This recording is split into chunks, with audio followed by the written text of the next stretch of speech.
So now we've got home. Rather than home, we will have index. Actually, index, this one is going to be slightly different. So let's cut this one and just create this link as /index.html. Next one will be with this variable, then about us.html. Remember, 5 characters, 1, 2, 3, 4, 5. This is going to be carried off by this remext function. So we only will get this and the keyword which we are passing. We will retrieve this from the array later on. Okay, we've got products, same keyword first. Then we've got .html. Remember, keyword has / keyword /. So that's what's happening here. Okay, then we've got services. .html. Then we've got FAQ. .html. Then we've got contact us, the keyword before that, .html. So this is our main navigation. We also have sub-navigations. So let's start with products. So first we've got our keyword, then we've got products, then remember we've got another parameter here. So after products we remove this ampersand and s equal, we just replace it with a /. Then we do web applications .html. Same thing with the next one, replace (p equals) with the keyword products. Then we remove all this, replace it with the /. Desktop applications .html. Same with the last link,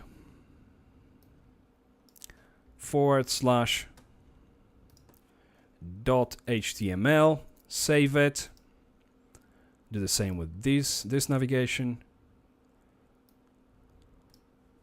/.html ml FAQ .html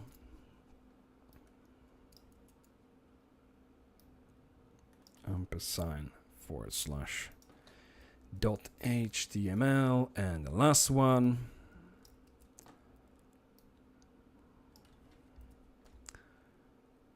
and .html. Okay, now if we upload the files to the server, so what we need to upload is our functions, our sub-navigations, upload config file as well, because we've defined this new variable there, and obviously our index file.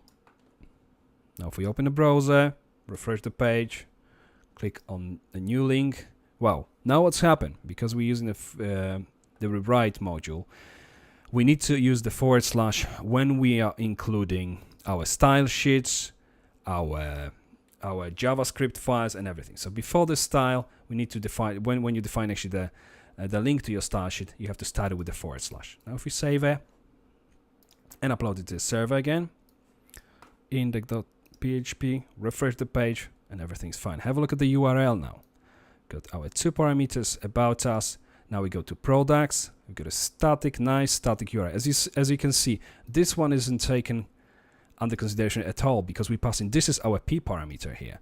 Now if I click on desktop applications, have a look at what's happened. P stays, so we know that it needs to go to the products folder within pages folder. No one knows that we've got pages folder, obviously, from this URL. And then it opens the desktop_applications but .php page, which contains this content for desktop applications page. Then mobile applications, so this is our p parameter, this is our s parameter. HTML, just to prove that it doesn't matter what you're gonna have here, I'm going to change one of those links. Let's go to, let's say we are on products at the moment. Let's change it to PHPO, for instance.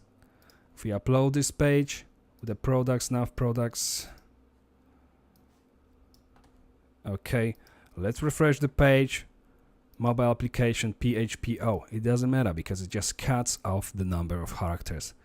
All you have to remember is just the characters. Whatever you define inside of the function, they have to be. I've got 5, so it has to be always 5 characters because it's gonna cut it off. If I was about to just define PHP here and I had 5 there, then obviously it's not gonna work. It's not gonna work. It's just gonna take me to the page, to the previous parameter actually, so which is a products. because it couldn't find the page like that. So as you remember, our get content function checks whether the page exists, and now after cutting 5 characters, we are left with mobile application, and we haven't got such a file inside of the pages products folder. We've got applications. So he couldn't find this one, it will load this page. So that's how it works with the physical pages.